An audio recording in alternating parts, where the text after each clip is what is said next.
Hello and welcome to day 14, where we are going to talk about the frequency of love. To those of you who do not know me, my name is Andrew Monroe. I am 35 years young and I currently live in Austin, Texas. I am a maniac on a mission for this world to experience healing and transformation. For individuals to truly understand what it means to feel 100% worthy, safe, self-love in their bodies, vibing high, creating everything that they ever could have dreamed of. Now, when we talk about love, know that I'm not just talking about, I love you. I am talking about the deep-rooted spiritual frequency of love. Now, the Beatles for sure had it right when they said, all you need is love. Now, first off, what do you think of when you hear the word love? Do you think of people getting married, church bells? Maybe you're seeing your newborn child for the very first time. Maybe cuddles with your puppy. What is that immediately, what is it that is immediately triggered in your mind when you hear the word love?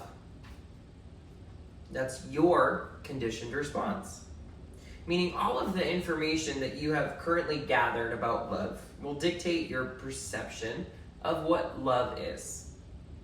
Now, maybe when you hear the word love, you immediately feel pain in your body. Because all you know is then when that love is present, pain is also present. Divorce, loss of loved ones, ineffective parental support growing up. Again, just one of many perceptions of what love is. So much power we put in one word, huh? What about all the conditioning that tells us that love is just a doing? All of it. If you look outwardly, all of the conditioning that we have, 9 times out of 10, we look at love as a doing, like an action. Like love is only an action. Meaning like we're just gonna do love. I'm gonna go do love today. I just wanna find my person. I just wanna love somebody else and spend my life with them. All a doing, the doing of love. All the romance movies, mind you, I've seen all of them. 5 times each. Because I once was always also consumed with the desire to do love. And like movies, it's just more conditioning into our brains of what love should or shouldn't look like. All of this, in my opinion, and from wisdom I've picked up along the way, it's all the surface level of what the frequency or energy of love brings into our lives. There's a saying in the work of transformation, be, do, have. And I've described it in a lot of different love scenarios. They all have one commonality. Of all of the scenarios that I just described, one thing in common. Do, have, be. I'll do love. I'll then have love. Then I will be love. And it just doesn't work that way. Believe me, I've tried every single combination known to man. I am one stubborn man. And it's wild to me now that I just have this awareness. I have no desire, and I had a strong desire, to watch romance movies. For me at least, it made me focus on what I thought I was lacking. So, being love. What the actual fuck does that mean? What's the purpose? What will that create for me in my world? Right? Because that's what we're all dying to know. How long will it take? Is there a shortcut? Just like the process of integration with anything else, there's no quick fix. And it's a process that will allow the rest of your life to open up in ways you've always wanted. So worth it? Yeah. Being love and not just doing love starts home base, starts with you, starts with me. We've heard the phrase, you must love yourself first before loving another. Now this is 100% true, because the way and amount of self-love, or the way that you love yourself and the amount of self-love you have, will directly determine how you love others. It obviously can begin with our minds, since we are reconstructing our conditioning up until this point. I'm a big fan of affirmations, I am statements, and not just using them when you feel 100%, right?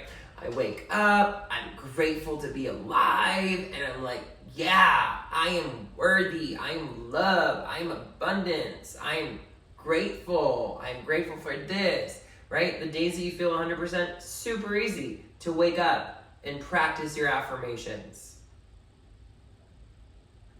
And effective integration thrives in the moments when you just want to say fuck it and blow shit up, right? We've all had those days. We wake up and we're like, fuck it, I choose violence today.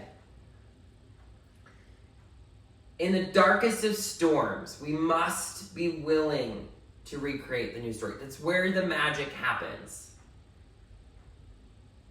Still talking about self-love, the moments this practice will be most important is when internally you find yourself tearing yourself down with negative self-hatred talk. So it's not the moments that you just feel good, right? Back to what I talked about, fuck your feelings and doing the hard things, doing the things you resist the most.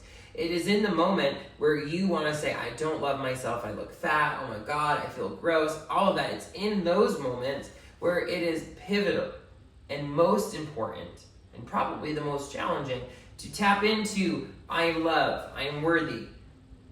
And again, it's those moments where you begin to chemically create new synapses in your brain to believe something new. Because in that moment, you believe that you're unworthy, that you are not loved. So if you can believe that, you can believe something else. You can believe that you are worthy. You can believe that you are loved. And a question to ask yourself, can you have the courage, even in those moments, to embrace self-love no matter what? Because again, that is where the magic will happen. That is where the integration that will actually stick somatically in your body is built. And over time, with consistent practice, love will become just another natural state of being, which currently your natural state of being may be hating yourself, maybe feeling angry. If we know that that is a learned behavior, because you were not born into this life hating yourself or not feeling worthy, so all of it is a learned behavior, we can learn and begin to pick up a new natural state of being. Love. Again, if you woke up breathing today, you have a choice. You can choose into love if you do so. Always going to be your choice. Can't be forced upon you. And there's no shortcuts. No shortcuts here. No shots, no pills, no potions. And I can't give you, right? And then people want, well, how long is this going to take? I'm frustrated because I can't find the love of my life. I don't love myself. When is it going to happen for me? I wish I could give you a timeline. I wish there was a time. I wish way back when there was a timeline of when it was all going to click in. But I promise you, one day with committed, consistent action of owning that you owning your self-love and your worthiness over and over and over and over and over and over and over and over again on the darkest of days, one day it'll click. It'll feel like a snap of your fingers in your body. You'll feel it. It'll all click. We all have different starting points. We have different conditioning. So to give you a specific time would be a lie. Anyone. Coaches that are in 90 days, you will experience more self-love, but again, that deep surrender and knowing of just love being your frequency, your way of being, your natural state, there's no time. There's no time frame. All different starting points. And that right there, the not knowing, can be the most challenging part. And if this is a practice that you are committed to, in the scheme of things, does it really matter? right? If we have the deep knowing, the trust, the faith, that on the other side of this practice is that somatic click of love, unconditional love being our natural state of being, you might as well just choose to enjoy the journey, right? No matter what, because it's happening. And this will only serve you in releasing any resistance that you have built up or continue to build up in your body over time. From the frequency of love that has scientifically been calibrated at the level of around 540, tested through kinesiology, you will begin to attract that which you desire the most. Even just the journey alone, embarking on the journey alone to the frequency of love, will open up a sense of ease and trust within your own body. It is my strong opinion that that's what all humans are seeking on some level. The ability to remain and be calm and grounded amidst the chaos. The journey to love as your natural state of being will provide just that for you. Love will always be the answer. Always. Always, always, always. Until next time, know that I love you unconditionally. Know that I'm here to support you in any way that I can. Feel free, message, DM, all the things. If there's any support that you are requesting personally, that you need personally, let me know. Until next time, have a great day.